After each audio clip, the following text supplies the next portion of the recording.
Hello and welcome. This is the Fit for Privacy Podcast, the podcast for professionals. I'm your host Punit Bhatia. In this podcast, we talk to influencers so that you get to listen and learn from their experiences and thoughts.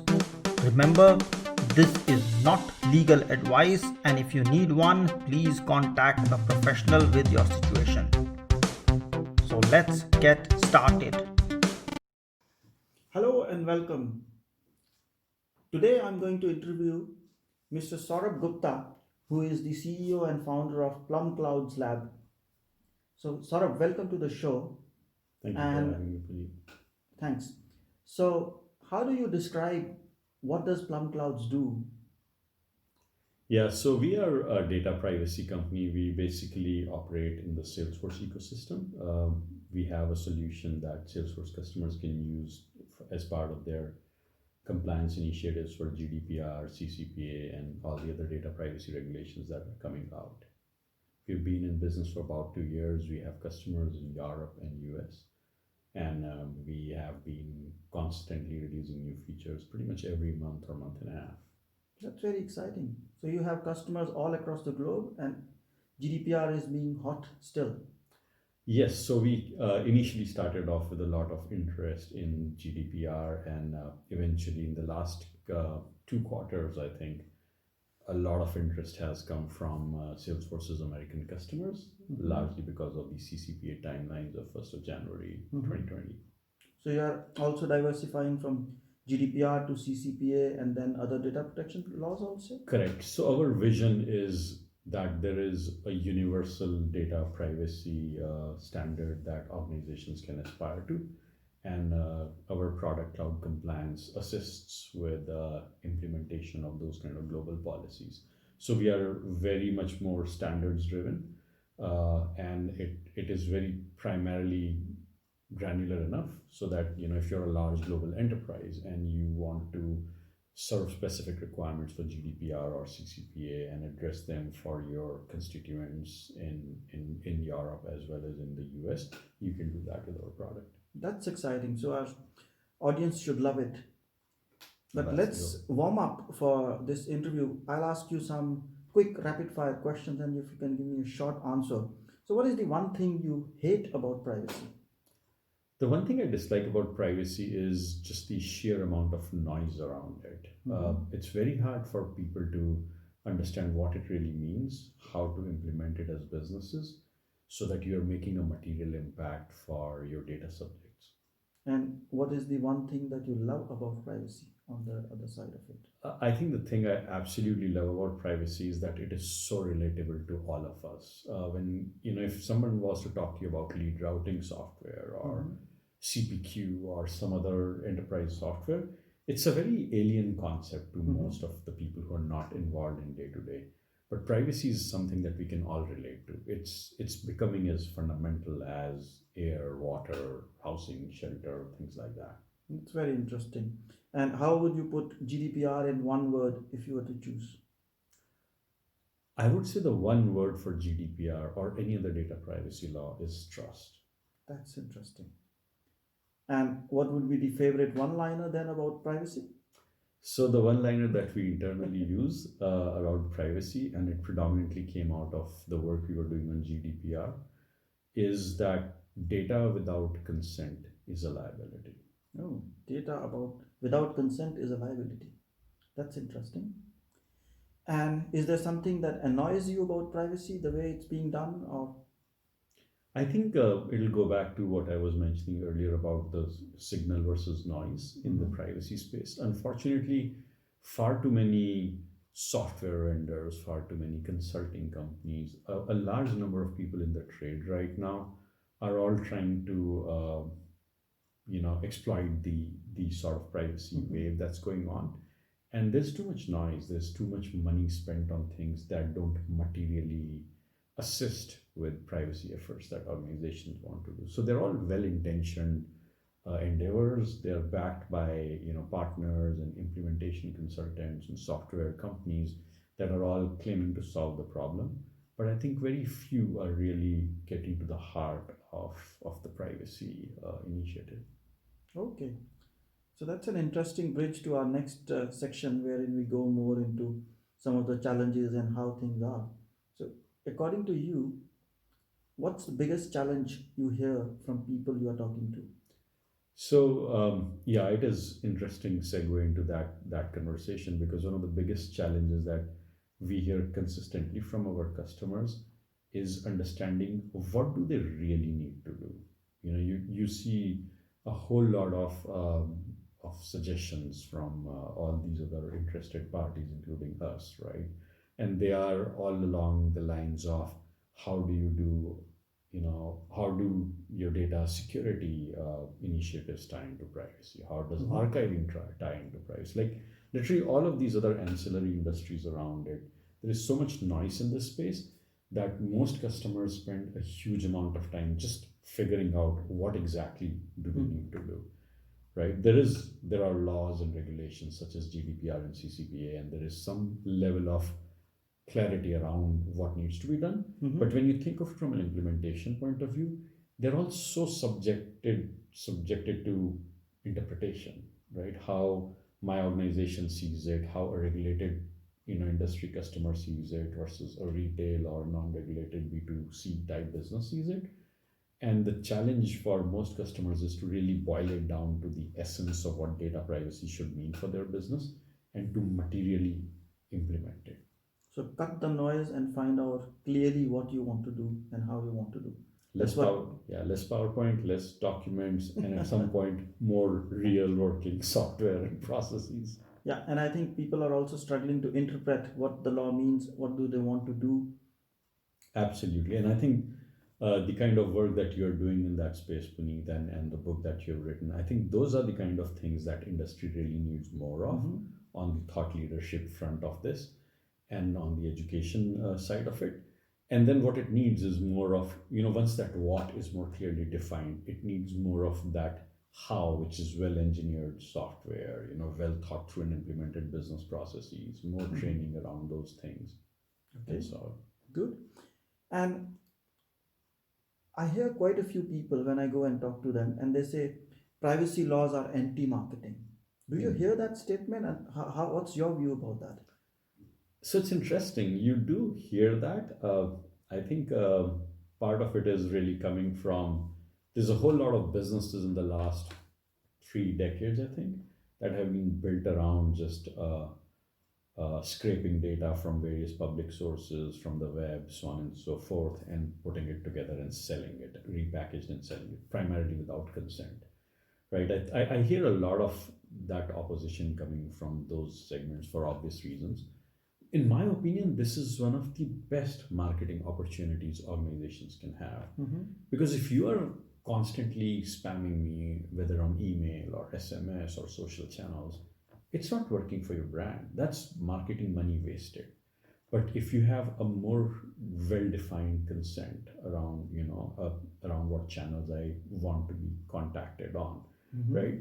So in a lot of ways, privacy laws are really cementing the idea of permissions-based marketing, which is really the way it ought to be, right? As consumers, all of us are so bombarded with messages these days that we've become tone deaf to them.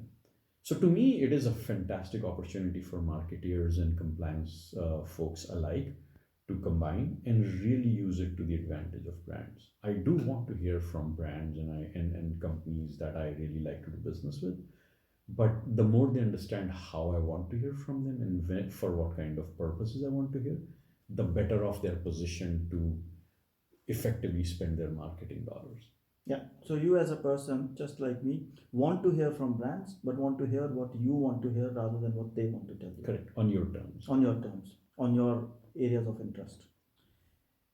So when we started working together, we were coincidentally in the same company 20 years ago. There was less of AI, less of innovation, and less of partnerships. But today and going forward, these are the buzzwords, and that's where industry is moving. There's going to be more robotics, more artificial intelligence, more partnership, more collaboration, and a lot of innovation. So how do you see privacy laws fitting into that? That's a really good question and a pretty large one. So, artificial intelligence is the big wild card for humanity, in my opinion. Mm-hmm. Right? You have the continuum of how it can help us, our disadvantaged segments, whether it's poverty, lack of education, environmental challenges that we face today as a planet and as a species. And on the other extreme of that continuum is the idea of a Terminator, right? The whole dystopian AI view of the world. And my own perception is that the reality is probably somewhere in between. Right. There, like a whole lot of other technologies and tools and innovations that mankind has done in the last few centuries, particularly. I think AI is now the sort of the new, turning point of that. Right. And when you think about it from from a data and privacy perspective, and you think in the recent context of weaponization of information, whether it's the elections in United States and the purported sort of doctoring that happened there, or you look at the sort of Cambridge Analytica, like a lot of the recent news that you look at today in terms of how AI has been able to take information about people and target microsegments with very specific messages, and really is at a point where it is starting to manipulate that conversation and our thinking at large. So that is definitely a huge concern. Mm-hmm. And I see data privacy regulations as one of the frontline areas which can help address some of it. In some ways, if you think about it, just as someone cannot walk into your home or just drive away with your car, they should not be able to just drive away with your data, right? And apply AI on it and then repackage and weaponize it against you. Right. So I think data privacy is the sort of balancing act of figuring out how we leverage artificial intelligence and how we utilize it for our benefit. You look at some of these mobile devices and the sort of AI assistants based on it, right? Siri or Hey Google, and what you find with them is that these are the kind of things where AI is really trying to understand enough of who you are, what you do. Did you book a train ticket? Do you have a train? So do I notify you? Do I look that schedule up for you? Yeah. So there's a lot of value in personalization of that experience. And at scale, brands now have an opportunity to do that. Again, provided it's very consent-based and permission-driven marketing. So the other part of this, which is around partnership, I see an incredible value for businesses to partner on a more sort of permission basis, so that the partnership, in summary, is offering a better value to the end user, right? Today, if you think about it, and this is more actually, I was reading about blockchain, and this was an example given for that.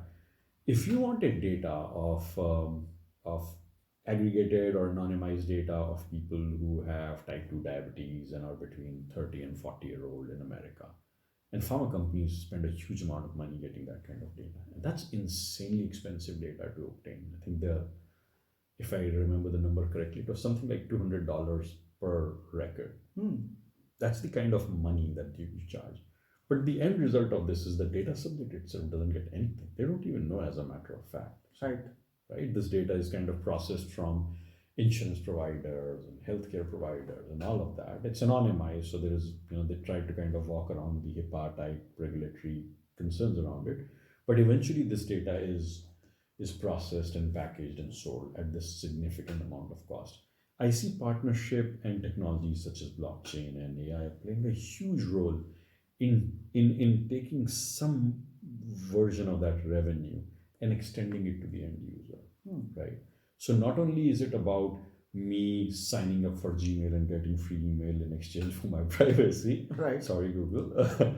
It's also about, in the broader realm of this, how much more revenue and equitability of my data is now transferred back to me versus all these intermediary channels, which really are basically an arbitrage, right? There is no net value of a lot of these channels other than just brokering my data without my permission or even my knowledge, frankly, today.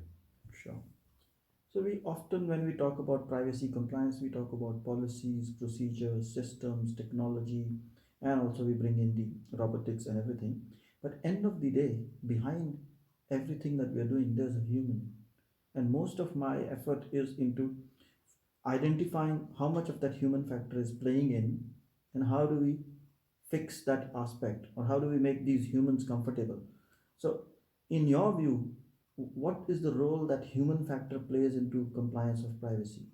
Absolutely. This is another fantastic question. A part of my background is I did a master's in design, and human factors was a huge part of that. The whole idea was to look at a human-centered design, and we've tried very hard to bring a lot of that thinking into our product as well. When you think about the human factor around privacy initiatives and how do they play in, it reminds me of that, you may have heard that quote, that culture eats strategy for breakfast. Right. And that's really what it is all about, right?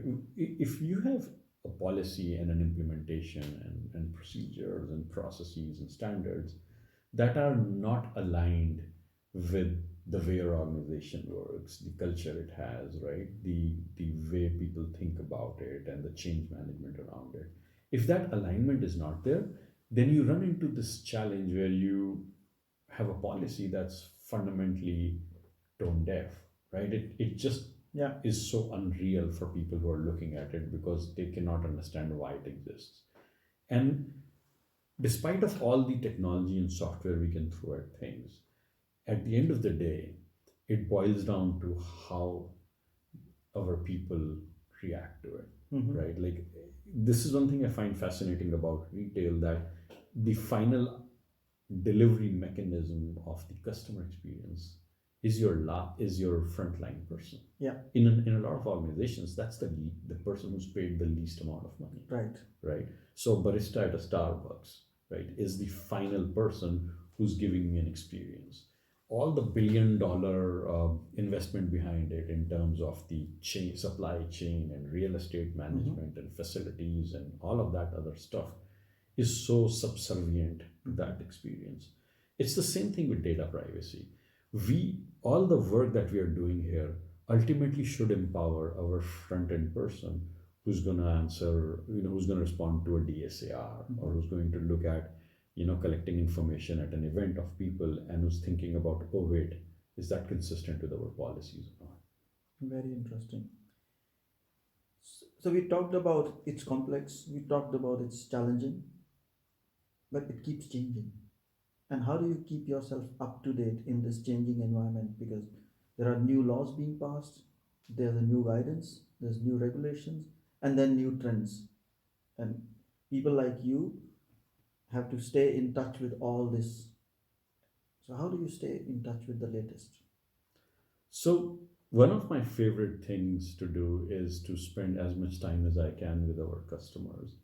Whether it's in the sort of the initial prospecting part of it, when we are just trying to understand their requirements, where they're coming from, what is their legal or regulatory telling them, if they're working with some consulting company or a third party, what's the kind of input they are getting.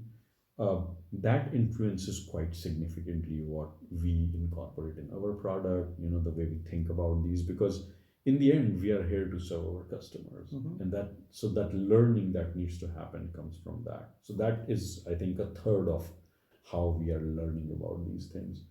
Probably another third of this is just voracious reading. You read across the board a vast majority of stuff, all the way from what the EU is publishing for GDPR or what is published for CCPA, to its potential interpretation. There was a fantastic article in, I think it was in New York Times, about how literally everyone in America is getting tracked by virtue of the fact that they have a cell phone all over the place, and how detailed that analytics can get to.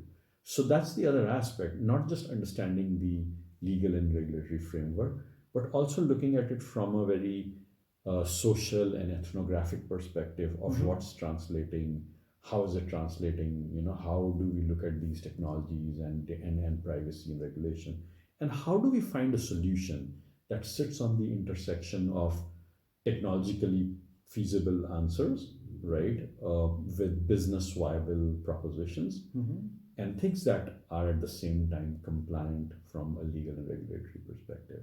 So a lot of reading, that would be the second part of this. And the third is really I try to spend a lot of time with experts such as yourself who are, practitioners in the field. I think that is one of the richest sources of understanding the direction of the winds and where all of this is headed. And, especially the point of view that you have on the emerging regulations from India or from Brazil and other countries like that. I think that's vital for people in my business to understand and make sure that our product and roadmaps are aligned to it. That's very interesting. So you try to build across a 360-degree view from customers, stakeholders, reading different materials, and also experts or other industry panels. And if you were to restart your privacy journey, because 3 years ago when GDPR came along, everyone tagged along. There was a wave of maybe some people started 4 5 years ago, or some even earlier. But if you were to restart your journey, what would you do differently, and what would you keep from what you have done? I know it's a philosophical question, but the whole idea is there are new regulations coming up in some countries, and if we are able to share that knowledge of what we will do differently and what we will keep, those people in those countries can start or learn from what we are doing. Right. So if I was to restart, I would probably start much earlier, perhaps around 10 years ago.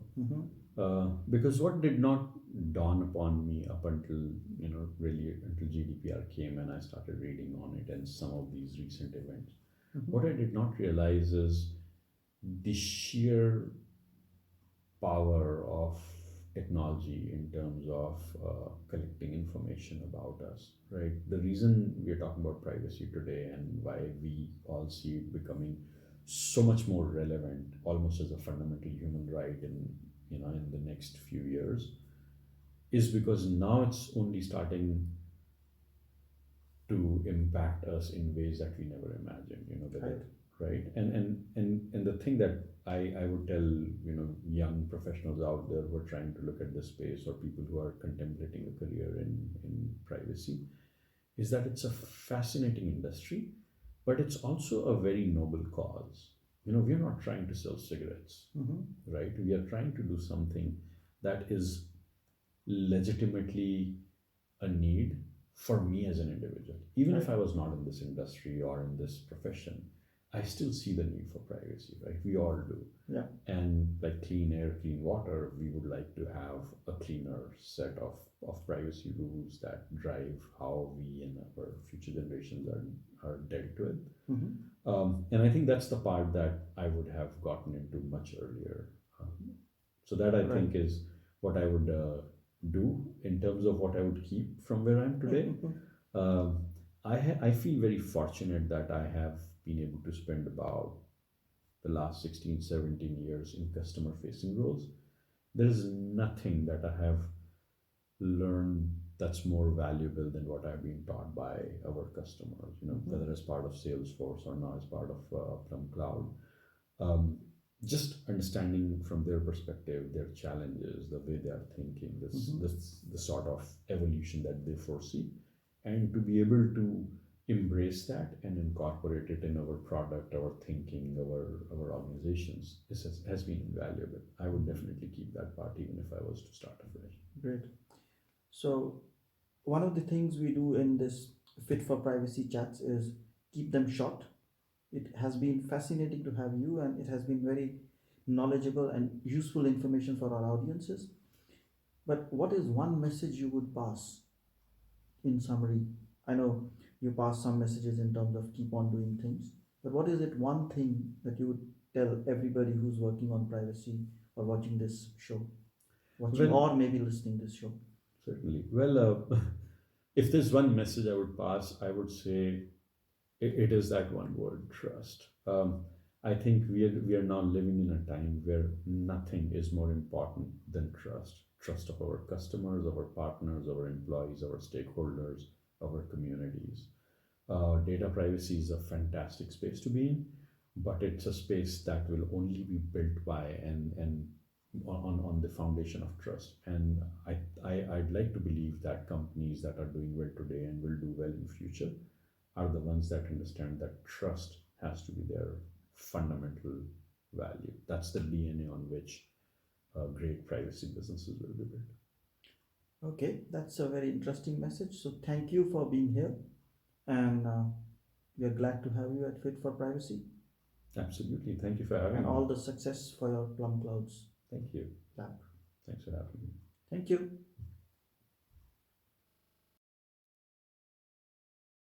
Thanks for tuning in. I hope you liked this effort. Please do click like, comment, and share. It is okay if you did not like it. Please still do make a comment and share with us what we can improve. If you have suggestions, ideas for guests, or you want to have your question answered, please email me. My email is info@punitbhatia.com. You can also share this with others, and if you do so while tagging me in, I will personally thank and acknowledge your contribution in coming episodes. Thanks once more, and look forward to seeing you back. Till then, stay safe, stay blessed, and stay happy.